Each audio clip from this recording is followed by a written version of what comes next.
नमस्कार दोस्तों, स्वागत है अपने YouTube channel top trending GK में। दोस्तों फाइनली रेलवे एनटीपीसी 2024 का ऑफिशियल नोटिफिकेशन डिटेल में आउट हो चुका है। तो इस फुल नोटिफिकेशन में पिछली भर्ती 2019 से 3 पॉइंट में जो बदलाव किए गए हैं, एग्जाम पैटर्न में क्या कुछ बदला है, दो और पॉइंट हैं जिसमें बदलाव हुए हैं वो देखने वाले हैं।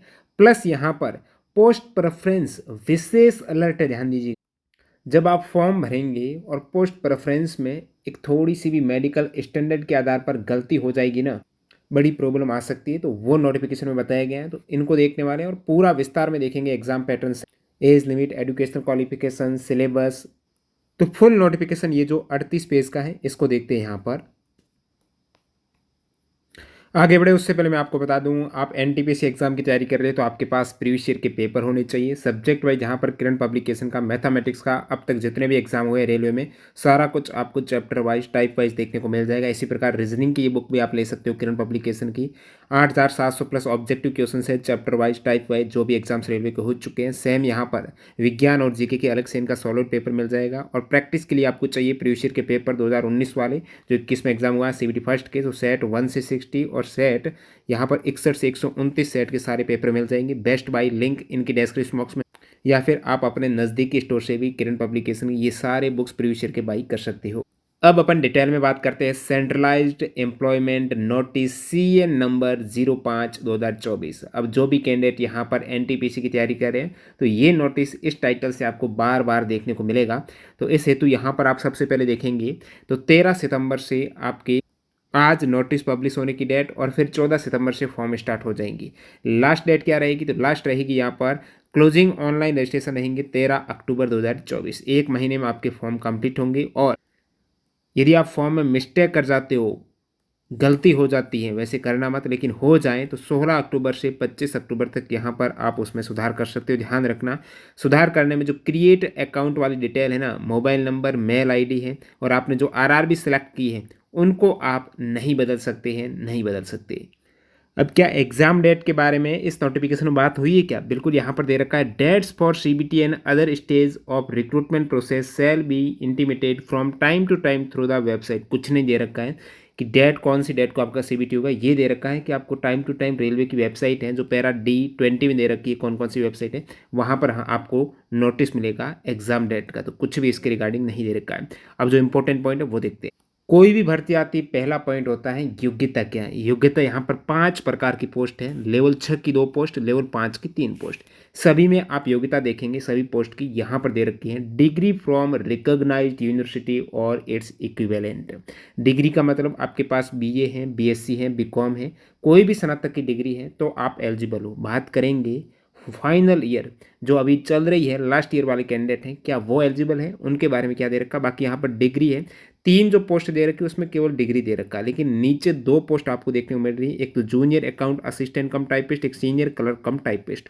इसमें स्किल टेस्ट में आपकी टाइपिंग रखी गई है। तो यहाँ पर बता रखा है कि आपकी टाइपिंग प्रोफिशिएंसी भी चाहिए, ऐसा कोई सर्टिफिकेट नहीं चाहिए। ये है कि टाइपिंग आपको आनी चाहिए, बाकी ऐसी कोई अनिवार्य सर्टिफिकेट वगैरह कुछ नहीं है। वही डिग्री वाली योग्यता है कि आपके स्नातक हैं, इन 5 पोस्ट के लिए आप एलिजिबल हो। बाकायदा यहाँ पर मेडिकल स्टैंडर्ड आपके कंप्लीट होना चाहिए। तो इस पर बात करेंगे क्योंकि यही मेन पॉइंट है जो मैं बोल रहा था, विशेष अलर्ट पोस्ट प्रेफरेंस का। सेकंड चीज़ आती है एज लिमिट की। तो यहाँ पर एज लिमिट आप नीचे जैसे ही देखते हो, ये 5 प्रकार की पोस्ट है। तो एज आपके 18 से 36 वर्ष होनी चाहिए। कोविड-19 के चलते 3 वर्ष का आपको रिलैक्सन दिया गया है। एज काउंट होगी 1 जनवरी 2025 से। नीचे इन्होंने डेट भी दे रखी है, कब से कब तक आपकी डेट ऑफ बर्थ होनी चाहिए। तो 18 से 36 में यदि आप UR और EWS के कैंडिडेट हो तो अपर एज लिमिट दोनों के लिए फिक्स है 2 जनवरी, sorry lower age limit fix है 1 जनवरी 2007 से बाद आपका जन्म नहीं होना चाहिए। ये डेट है तो चल जाएगी, इसके बाद नहीं है। पहले का कब, जैसे UR EWS के लिए 2 जनवरी 1989 है, OBC के लिए 2 जनवरी 1986 है, SC ST के लिए 2 जनवरी 1984 है। इससे पहले का नहीं होना चाहिए, यानी 1 जनवरी नहीं चलेगा। ये वाली डेट है तो चल जाएगी। अब आगे आप देखेंगे यहाँ पर 5 प्रकार की पोस्ट हैं। चीफ कमर्शियल कम टिकट सुपरवाइजर, लेवल 6 की पोस्ट है, 35,400 यहाँ पर पे लेवल है। मेडिकल स्टैंडर्ड में B2 मांगा गया है, वैकेंसी 1736 है। स्टेशन मास्टर लेवल 6 की पोस्ट है। आपकी पोस्ट वैकेंसीज कितनी है, 994 है। 18 से 36 यहाँ पर चल जाएगी, पहले 33, अभी यहाँ पर 3 साल की आपको एक्स्ट्रा छूट है। गुड्स गार्ड्स की यहाँ पर देखेंगे तो 8 मेडिकल स्टैंडर्ड, स्टेशन मास्टर और गुड्स गार्ड में चश्मा अलाउ नहीं है, ध्यान देना है। यदि आपके चश्मा है और आई विजन 6/9 नहीं है तो प्रॉब्लम क्रिएट हो जाएगी दोनों आई के लिए। 8 मेडिकल स्टैंडर्ड में वैकेंसी सबसे अधिक आप देखेंगे तो 3144 वैकेंसीज गुड्स गार्ड की ही देखने को मिल रही है। चौथी वैकेंसी जूनियर अकाउंट असिस्टेंट कम टाइपिस्ट है, C2 मेडिकल स्टैंडर्ड, और सीनियर कलर कम टाइपिस्ट है, C2 है। 1507 732 यहाँ पर वैकेंसीज। कुल मिलाकर ग्रेजुएशन में अभी ये केवल अंडर ग्रेजुएट का नोटिफिकेशन आया है, और अंडर ग्रेजुएट नहीं, ये ग्रेजुएट का है। अंडर ग्रेजुएट यानी 12th का। अंडर ग्रेजुएट वैसे यूजी को, स्नातक को यूजी बोलते हैं, तो कंफ्यूज मत होना। अंडर ग्रेजुएट 12th मान लीजिएगा, ये बाद में आएगा। फिलहाल आपके ग्रेजुएशन का है, स्नातक का है, ठीक है। तो इसमें आप देखेंगे 8113 वैकेंसीज, इसके अलग से फॉर्म भराए जाएंगे और 12th लेवल वाले के अलग से भराए जाएंगे। अब मैं जो बात कर रहा था, क्या फाइनल ईयर वाले इसका फॉर्म भर सकते हैं, तो इन्होंने कहा है कि जो आपके एजुकेशनल क्वालिफिकेशन है ना कैंडिडेट की, क्लोजिंग डेट है ना ऑनलाइन रजिस्ट्रेशन, जैसे क्लोजिंग डेट है इसकी 13 अक्टूबर 2024, तो कैंडिडेट जो फाइनल रिजल्ट का इंतजार कर रहे हैं वो अप्लाई न करें यदि क्लोजिंग डेट तक उनका रिजल्ट नहीं आता है। तो 13 अक्टूबर 2024 से पहले आपका रिजल्ट आ जाना चाहिए इसमें अप्लाई करने के लिए। आवेदन करने के लिए अपने मोबाइल और ईमेल आईडी तो चाहिए ही चाहिए, जिसको आप चेंज नहीं कर सकते, और एक आरआरबी आपको सेलेक्ट करनी पड़ेगी, वो भी चेंज नहीं हो सकती बाद में यदि आप संशोधन कराते हो तो। यहाँ पर इन्होंने ये बोल्ड में लिखा है, candidate can apply to only one RRB, application to more than one RRB, one RRB will lead to rejection of the all the application. Any attempt to submit more than one application by a candidate against this CEN, ये जो CEN है graduation का है, और under graduate यानी जो 12th वालों के लिए अलग CN रहेगा, उसमें वो अपनी मनचाही आरआरबी सेलेक्ट कर सकते हैं, और इस वाले CN में वो अपनी मनचाही कर सकते हैं, लेकिन कर केवल एक ही सकते। एक से अधिक आरआरबी में अप्लाई कर दिया ना तो भाई रिजेक्ट हो जाएगा। एक बार आपने आरआरबी सेलेक्ट कर दी ना, फिर इसको चेंज नहीं कर सकते हो। अब जैसे यहाँ पर 5 प्रकार की पोस्ट है, एक आरआरबी में सभी 5 प्रकार की पोस्ट है, इनको आपको वरीयता देनी पड़ेगी, अपने मेडिकल स्टैंडर्ड के अकॉर्डिंग देना। अब जिसको यहाँ पर और दे रखा है इन्होंने, eligibility of candidate will be considered only the strength of the information furnished in the online application, choose an RRB, email ID, mobile number. ये 3 चीज़ें ऐसी हैं जिसको आप चेंज नहीं कर सकते हो बाद में। और नेक्स्ट यहाँ पर इन्होंने एक पॉइंट पर विशेष बल दिया है, वो है candidate must ensure that they fulfil the prescribed medical standard for the post they are opting for. तो उसका मेडिकल स्टैंडर्ड वो आप फुलफिल करना चाहिए, योग्यता। It is to be noted by the candidates that in case the candidate is found to be medically unsuitable। अब एक ऐसी पोस्ट उन्होंने वरीयता पर दे दी है, पहली वरीयता पर दे दी है, और उनमें उनका चयन हो गया, कट ऑफ पार हो गई।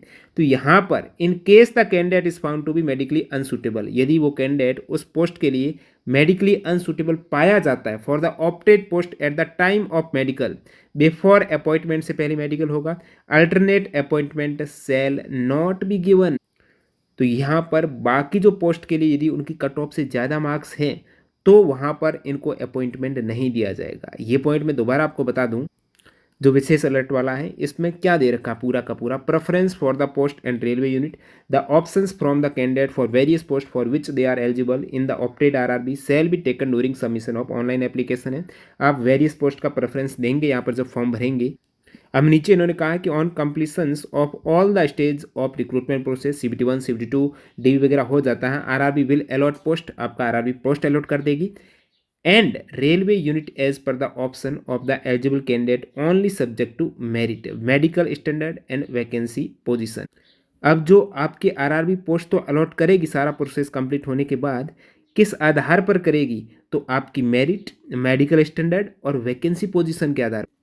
अब देखिए इन्होंने बताया है, सेकेंड पॉइंट में क्लियर किया चीज़ों को, कि सारे रिक्रूटमेंट का प्रोसेस कंप्लीट हो जाएगा, यानी आपका CBT1 के बाद, CBT1 के बाद CBT2 सभी के लिए होगी, सभी पोस्ट के लिए होगा, लेकिन CBT2 के बाद आपकी पोस्ट अलॉट हो जाती। कारण क्या है, आपका यहाँ पर एक स्किल टेस्ट होता है। यहाँ आप देखेंगे first stage CBT, second stage CBT सभी के लिए कॉमन है, लेकिन ये जो प्रोसेस होने के बाद आपका जो स्किल टेस्ट होगा उसमें गुड्स ट्रेन मैनेजर में कोई भी टाइपिंग वगैरह नहीं मांगी गई है, कोई भी स्किल टेस्ट नहीं होगा। CBT1 और CBT2 के बेस पर आपका फाइनल सिलेक्शन हो जाएगा। सेकेंड चीज़, सीनियर क्लर्क कम टाइपिस्ट, इसमें आपकी टाइपिंग होने वाली है, ठीक है। जूनियर अकाउंट असिस्टेंट कम टाइपिस्ट, इसमें भी आपकी टाइपिंग होगी।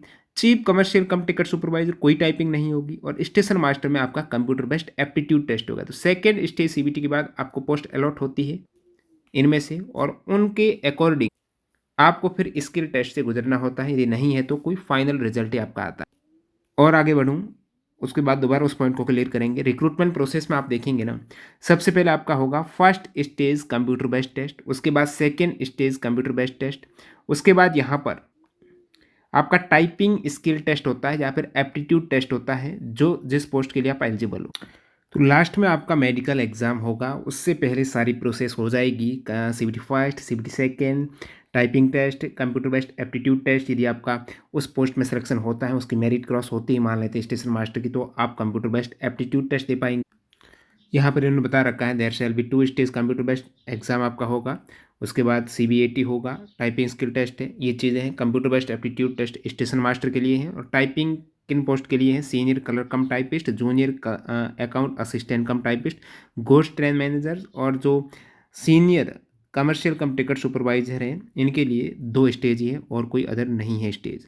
यहाँ पर एक चीज़ जो नोट कर रहे हैं, मैं बोल रहा हूँ कि 3 पॉइंट में बदलाव हुआ है। एक पॉइंट तो ये था आपके एज लिमिट वाला, पहले 18 से 33 थी, अभी यहाँ पर आप देखेंगे 3 वर्ष की छूट है, 18 से 36 है। सेकंड पॉइंट में जो बदलाव किया गया है, RRB wise short listing of candidate for second stage CBT shall be done at the rate of 15 times the vacancies. पिछली बार CBT 1 के बाद CBT 2 में 20 गुना कैंडिडेट क्वालिफाई किए गए थे, अब की बार ये 20 गुना के जगह 15 गुना कैंडिडेट क्वालिफाई की जाएंगे।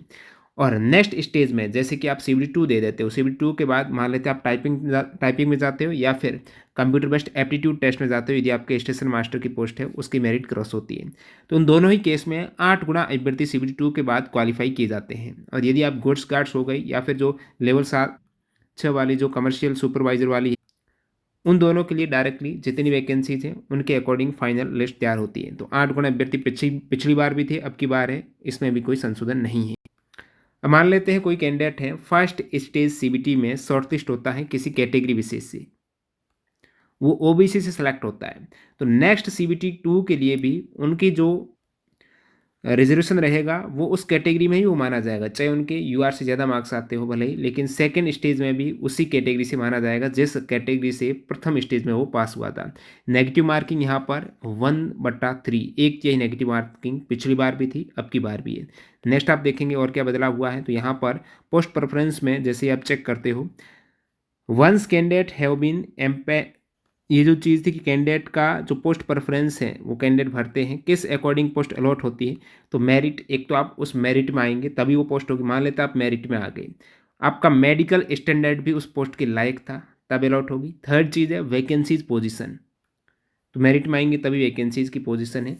ये 3 चीज़ मायने रखती है। मेडिकल स्टैंडर्ड, मेडिकल तो बाद में होता है, तो इसका अर्थ ये हुआ कि आप जो CBT 2 एग्ज़ाम होगा सभी के लिए कॉमन, उसके बाद कुछ ऐसी पोस्ट है जिसमें CBAT होगा, कुछ पोस्ट के लिए टाइपिंग होगी, उन सभी पोस्ट के लिए इनकी अलग अलग कट ऑफ जाएगी। उन कट ऑफ को आप क्रॉस करते तो आप CBT 80 भी दे पाएंगे, एप्टीट्यूड टेस्ट भी दे पाएंगे, टाइपिंग टेस्ट भी दे पाएंगे। उसके बाद आपका DB और मेडिकल होगा, और DB और मेडिकल में आपका मेडिकल उस कैटेगरी के अकॉर्डिंग होता है, तो आपको वहाँ पर चयन कर दिया जाएगा। जैसे आप देखेंगे आगे, once candidates have been empanelled as per their merit और चॉइस, आपकी मेरिट में आई और आपकी चॉइस के अकॉर्डिंग आपको मिल गई है कोई एक post, they will forfeit the right to be considered for any other post, तब उनको भूल जाना है अन्य पोस्ट में, भले ही वो योग्य हो। तो सेम यहाँ पर लिखा कि सेम लेवल की पोस्ट, जैसे 7th CPC की सेम लेवल 6 की पोस्ट 2 पोस्ट है, बाकी लेवल 5 की पोस्ट, तो यहाँ पर दे रखा कि सेम लेवल की पोस्ट में उनका सिलेक्शन उनको भूल जाना, मतलब अन्य लेवल की पोस्ट में अभी भी उनके पास मौका है। और जो कैंडिडेट है पोस्ट प्रेफरेंस में पार्शियल ऑप्शन देते हैं, सभी पोस्ट को प्रेफरेंस में नहीं डालते हैं, उस केस में उनको, यदि उनका बाकी बची हुई पोस्ट में सिलेक्शन नहीं होता है और जिनके उन्होंने प्रेफरेंस दी है उनमें नहीं होता है, और जिसमें नहीं दिए उनमें हो जाता है, फिर भी वो रिजेक्ट हो जाएंगे कि उनकी इच्छा नहीं थी तो उनको नहीं मिलेगी वो। और यहाँ पर जैसे 1:1 में फाइनल सिलेक्शन होता है, लेकिन काफ़ी बार कैंडिडेट नहीं मिलते तो वो डाउन द मेरिट लिस्ट से भी सिलेक्शन ले सकते हैं, एक तरीके से वेटिंग वाला जो खत्म है। लेकिन यदि नहीं होता, अब SC ST के लिए आपको पता है स्लीपर क्लास का उनको रिजर्वेशन मिलता है, वो चीज़ दे रखी है। नीचे आप आएंगे तो मेडिकल स्टैंडर्ड आप देखेंगे, जैसे कि स्टेशन मास्टर और गुड्स गार्ड में 8-2 मेडिकल स्टैंडर्ड मांगा गया है। मतलब इन दोनों पोस्ट के लिए 6/9 आपका आई विजन विदाउट ग्लास होना चाहिए। वो आई विजन आप टेस्ट करा लेना, यदि ये आई विजन है 6/9 तो आप 8-2 मेडिकल स्टैंडर्ड में आ जाएंगे विदाउट ग्लास 6/9। यहाँ पर लासिक सर्जरी अलाउ नहीं है, और 8-2 स्टैंडर्ड में वो जो 2 पोस्ट थी उनके लिए भी आप एलिजिबल हो। बाकी आपके ग्लासेज लगे हुए हैं, यानी आपका चश्मा है तो B2 मेडिकल स्टैंडर्ड में चल जाएगा। एक आंख 6/9, दूसरी 6/12 है, विद ग्लास है, लेकिन 4 डायोप्टर से ज़्यादा नहीं होना चाहिए। और C2 में आपकी 6/12 एक आंख, दूसरी नील भी है ना, उस केस में भी आपकी ग्लास हो ना हो तो भी चल जाएगा। तो B2 C2 और A2 ये विशेषकर मेडिकल स्टैंडर्ड है। अब की बार B2 केवल एक पोस्ट के लिए हैं, जो चीफ कमर्शियल कम टिकट सुपरवाइजर। बाकी A2 यहाँ पर स्टेशन मास्टर और गुड्स गार्ड्स के लिए। और C2 और B2 की टोटल वैकेंसीज आप देखें, जिनके लिए चश्मे लगे हुए वो 1736 है, और 1507 है, 732 है। अब आप कहेंगे एग्जाम पैटर्न में क्या कुछ बदलाव हुआ है? नहीं हुआ है। First stage computer based test सभी के लिए कॉमन रहने वाला है। जो भी कैंडिडेट यहाँ पर अप्लाई करने वाले 05/2024 के लिए CVT फर्स्ट कॉमन है, तो उनमें यहाँ पर टोटल 100 क्वेश्चंस, 90 मिनट का समय, 40 क्वेश्चन जीके के, 30 क्वेश्चन मैथ्स के, 30 रीजनिंग के, एक सवाल 1 मार्क्स का है, नेगेटिव मार्किंग 1 तिहाई है। और ये स्क्रीनिंग नेचर का है, फाइनल मेरिट में इसके मार्क्स ऐड नहीं होते हैं। नॉर्मलाइजेशन इसमें भी होगा। और ध्यान दीजिएगा यहाँ पर candidate who are short stage for second stage CBT availing the reservation benefit of OBC।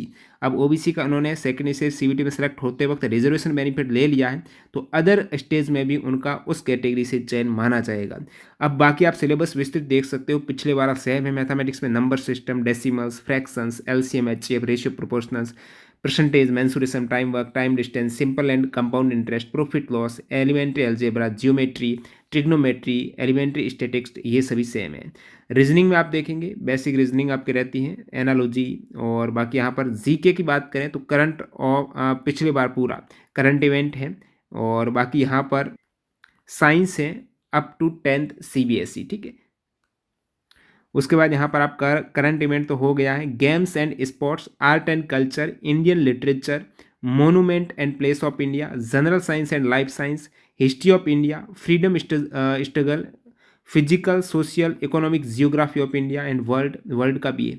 Indian polity and governance, constitution and political system, general scientific and technological development including space and nuclear program in India, UN nuclear program से पिछली बार काफ़ी सवाल, तो इनका अलग से mention है। UN and other important world organisation से सवाल आते हैं। Environmental issues concerning India and world at large, तो एनवायरमेंट, पर्यावरण संरक्षण के पिछली बार काफ़ी सवाल थे। Basics of computer and computer applications, computer के भी सवाल आते हैं, ठीक है। कितने आते हैं वो बात कर लेंगे अपन, चैनल को सब्सक्राइब कर देना। पिछली बार के आधार पर बात करेंगे कंप्यूटर के प्रत्येक सेट में कितने सवाल देखने को मिलते हैं। नेक्स्ट यहाँ पर कॉमन एब्रीविएशन, शॉर्ट फॉर्म से भी आते हैं। ट्रांसपोर्ट सिस्टम इन इंडिया, तो ट्रांसपोर्ट सिस्टम जैसे जल मार्ग हो गया, सड़क मार्ग हो गया, वायुयान।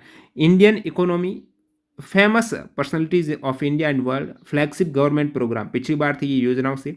Flora and fauna of India, important government and public sector organisation है, तो भारत के भी यहाँ पर संगठन से सवाल आते हैं। तो ये पूरा जीके का एक तरीके से कुछ भी नहीं बचा है पीछे, जीके में सारा कुछ इन्होंने ले लिया है। ऐसे ही सिलेक्शन नहीं होगा, ये सारा कुछ देखना पड़ेगा। तो चैनल से जुड़ जाना, अपन देखेंगे ये सभी सिलेबस बेस्ड जीके की अलग से सीरीज लाएंगे, प्रतिदिन उनके सवाल करेंगे, प्रीवियस ईयर के पेपर उनको साथ में इंक्लूड करेंगे, तो सारा कुछ आपको कंटेंट मिलने वाला है।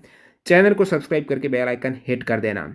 सेकेंड स्टेज CBT, जो कैंडिडेट फर्स्ट स्टेज CBT में 15 गुना अभ्यर्थी आ जाते हैं वैकेंसीज के, तो यहाँ पर सेकेंड स्टेज CBT में भी शॉर्ट लिस्ट आप कर दिए जाएंगे। तो यहाँ पर 15 गुना वाला नियम है, पिछली बार 20 गुना का था, ये बदलाव है। सेकेंड स्टेज CBT आप देते हो उस केस में सभी के लिए कॉमन है सेकेंड स्टेज CBT भी।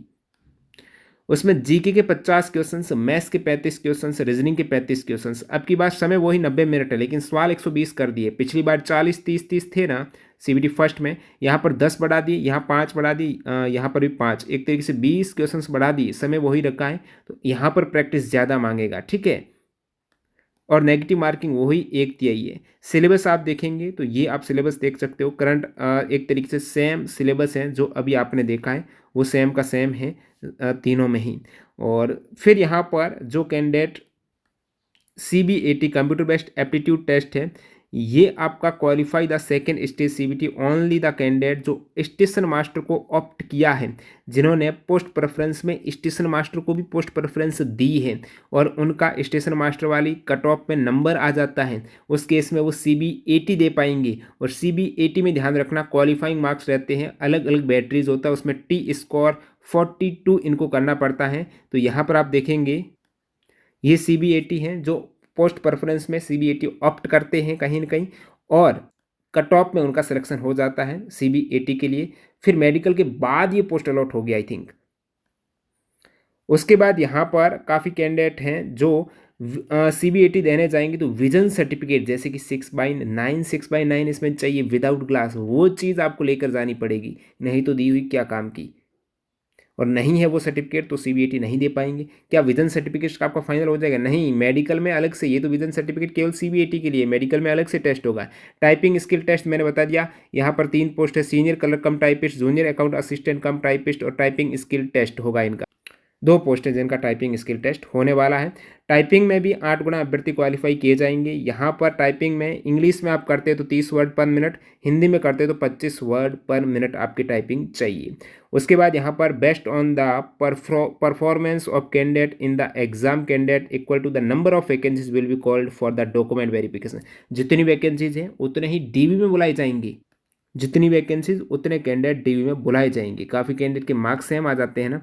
फिर क्या होगा, फिर यहाँ पर shall be determined by age criteria, जो ज़्यादा एज का होगा उनको कंसिडर कर देंगे, ये चीज़ है।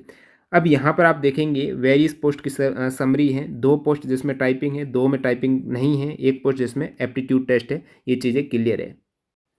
अब जो कैंडिडेट डॉक्यूमेंट वेरिफिकेशन के लिए बुलाए जाते हैं, candidate call for the document verification will have to pass requisite medical fitness. Document verification की उसी दरमियान उनका मेडिकल होता है, तुरंत बाद एक तरीके से DV के लिए जो बुलाए जाते हैं उनको मेडिकल से गुजरना पड़ेगा। और इसमें विजुअल एक्यूटी स्टैंडर्ड है, वो चीज़ इम्पोर्टेंट है। मेडिकल में उनका आई विजन है विशेषकर, बाकी मेडिकल की अलग से इनकी मैनुअल हैं, उनके अकॉर्डिंग वो हैं। यहाँ पर भी इन्होंने बताया candidate are advise to ensure that they are eligible as per the medical standard for the post opted by them. जो पोस्ट उन्होंने ऑप्ट की है, वरीयता दी है, उनका उसमें सिलेक्शन हो जाता है, फिर आगे वो बढ़ते हैं। और उनका उसमें जैसे किसी कैंडिडेट ने केवल एक ही पोस्ट ऑप्ट की है, मान लेते हैं उस कैंडिडेट ने पोस्ट ऑप्ट कर दी है, स्टेशन मास्टर की ऑप्ट की और गुड्स गार्ड की, 2 ही पोस्ट वरीयता में भरी है। अब इन दोनों पोस्ट में इनका मेडिकल हुआ और वो फिट नहीं पाए गए, तो अदर यहाँ पर दे रखा है ना, the prescribed medical fitness for the opted post he will not be considered suitable for empanelment for that post and. अब उसका मेडिकल स्टैंडर्ड उस पोस्ट के अकॉर्डिंग नहीं है, उस हेतु उन्हें कोई अल्टरनेटिव अपॉइंटमेंट भी नहीं दिया जाएगा। ध्यान देना, अन्य पोस्ट में भी उनको नहीं माना जाएगा। बाकी आप सबसे नीचे आएंगे ना तो आपको यहाँ पर RRB वाइज वैकेंसीज देखने को मिल जाएगी। यहाँ से स्टार्ट होती है आपकी RRB वाइज वैकेंसीज। अहमदाबाद में आप देखेंगे, ये देखिए पोस्ट वाइज, ये अहमदाबाद में 4 टाइप की पोस्ट है, गुड्स गार्ड की है, स्टेशन मास्टर की है, चीफ कमर्शियल कम टिकट सुपरवाइजरी है, सीनियर कलर कम टाइपिस्ट की है। टोटल 516 पोस्ट है अहमदाबाद में। इसी टाइप से आप नीचे स्क्रॉल करेंगे तो आपको अजमेर की पोस्ट देखने को मिलेगी। यहाँ पर अलग अलग पोस्ट वाइज आप देखेंगे 132 अजमेर में वैकेंसीज है। फिर बेंगलुरु में 496। इस प्रकार से आप कहेंगे तो RRB वाइज अपन पोस्ट देख लेंगे, अलग से वीडियो डालकर। चैनल को सब्सक्राइब कर देना, जल्दी उसका वीडियो ला देंगे। नेक्स्ट यहाँ पर इस प्रकार से सारी पोस्टें इंक्लूड करके लास्ट में यहाँ पर बता रखा कि ओवरऑल टोटल कितना होता है अपना। तो ये आप देख सकते हो 8113 टोटल हो रहा है। कैटेगरी वाइज UR में 3494, SC में 1180, ST में 635, OBC में 1994, 810 EWS में है। तो ये टोटल 8113। लेकिन आप तो किसी एक RRB को सिलेक्ट करते हो, मान लेते कि आपने सिलीगुड़ी को सिलेक्ट कर दी तो आपके लिए 40 वैकेंसीज ही यहाँ पर रहेगी। तो वो कौन सी RRB को आप सिलेक्ट करते हो? सिकंदराबाद में कर दिया 478 रह जाएगी। तो प्रत्येक RRB का अपन अलग से एनालिसिस करेंगे। बाकी इन्होंने बता रखा फॉर्म कैसे भरें, इसका अलग से वीडियो ला देंगे। जैसे ही आज नाइट को फॉर्म स्टार्ट होगा, फोटोग्राफ चाहिए आपका, सिग्नेचर चाहिए, और SC ST कैंडिडेट हो, आप रेलवे फ्री पास का फ़ायदा उठाना चाहते हो तो उसका सर्टिफिकेट आपको चाहिए, अदरवाइज़ कुछ नहीं चाहिए। 20 से 50 KB का आपका फोटोग्राफ होना चाहिए। और इसका फॉर्मेट आप देख सकते हो 35x45 है, वो होना चाहिए। Colour photograph must have been taken latest photograph in the professional studio, photograph taken using mobile and self composed portrait में result in rejection of application है। तो आप सेल्फी वगैरह को अपलोड मत कर देना, ध्यान रखना प्रोफेशनल फोटोग्राफ बैकग्राउंड वगैरह उसका सही होना चाहिए। Photo have clear front view of candidate without cap and sunglass. पिछली बार आपने एएलपी है, प्रत्येक में आरपीएफ वगैरह में सभी को मौका दिया गया था दोबारा फोटो और सिग्नेचर का, फॉर्म रिजेक्ट हो रहे थे। या तो उन्होंने सही, उनका क्लियर फ्रंट नहीं था, बिना कैप का बिना सनग्लास का फोटो होना चाहिए। फेस शुड भी आपका 50% चेहरा उसमें दिखना चाहिए। और सिग्नेचर की बात करें तो यहाँ पर signature must be in running letters and not in block letters. जैसे कि आपका नाम रोहित है तो आप ROHIT ऐसे नहीं लिख सकते हो, आप रनिंग लेटर में साइन करेंगे, जो भी आप करते हो साइन इस प्रकार से, न कि आप ब्लॉक लेटर में करेंगे। सिग्नेचर है वो 50x20 में होना चाहिए, जैसे 50 सेंटीमीटर, सॉरी 50 mm यानी 5 सेंटीमीटर और 20 mm, इस टाइप से कोई कॉलम बना के वहाँ पर आपको सिग्नेचर करने हैं और उसको अपलोड करना है 100 DPI रेजोल्यूशन में। डायमेंशंस ये आप देख सकते हो, साइज़ 10 से 40 KB के मध्य होनी चाहिए। और सिग्नेचर वही करें जो बाद में आप एग्ज़ाम के वक्त करेंगे, कंप्यूटर बेस्ड एप्टीट्यूड है, सभी के लिए जब आपका टाइपिंग वगैरह होता है सेम सिग्नेचर है वहाँ पर रहेगा, नहीं तो आपका DV में प्रॉब्लम हो जाएगी। बाकी जिनका SC ST सर्टिफिकेट है उनको भी 50 से 100 KB के मध्य अपलोड करना है। आपका आवेदन रिजेक्ट कब होता है? जब आपका फ़ोटो सही नहीं है, फ़ोटो में आपका on account of black and white photo है, जैसे कि आपका फ़ोटो में black and white colour photo नहीं तो रिजेक्ट हो जाएगा। फ़ोटो में आपकी कैप पहन रखी है, गॉगल्स है, सनग्लास पहन रखी है तो रिजेक्ट हो जाएगा। डिसफिगर्ड स्मॉल साइज़ फ़ोटो है, पूरी बॉडी फ़ोटो में आपका पूरा चेहरा, पैर वगैरह सारा कुछ आ रहा है और वन साइड व्यू है, आपका एक तरफ का व्यू दिख रहा है, पूरा चेहरा हाफ दिख रहा है। अनरिकॉग्निबल फ़ोटो हो जाता है, काफ़ी बार फ़ोटो स्टेट की हुई कॉपी हो जाती है, group photo, selfie photo, mobile से लिया फ़ोटो, मॉर्फट गया हुआ फ़ोटो है, इस प्रकार का फ़ोटो नहीं चलेगा। सिग्नेचर जो आप कैपिटल या ब्लॉक लेटर में किया तो वो नहीं चलेगा। और बाकी यहाँ पर over aged, under aged of date of birth, wrongly filled आपने डेट ऑफ बर्थ की है, candidate name figuring in the debarred list आपके एक से अधिक RRB से अप्लाई कर दिया है, ये सारी चीज़ें आपकी बनती हैं रिजेक्शन का कारण। तो सारी चीज़ें आपको बता दी हैं, और कोई डाउट है वो आप कमेंट सेक्शन में बताएंगी। न्यू कैंडिडेट चैनल को सब्सक्राइब नहीं किया सब्सक्राइब कर देना, और टेलीग्राम चैनल आप जरूर ज्वाइन कर लेना, लिंक डिस्क्रिप्शन बॉक्स में सबसे पहले अपडेट वहीं मिलती है। मिलते हैं नए वीडियो में, धन्यवाद।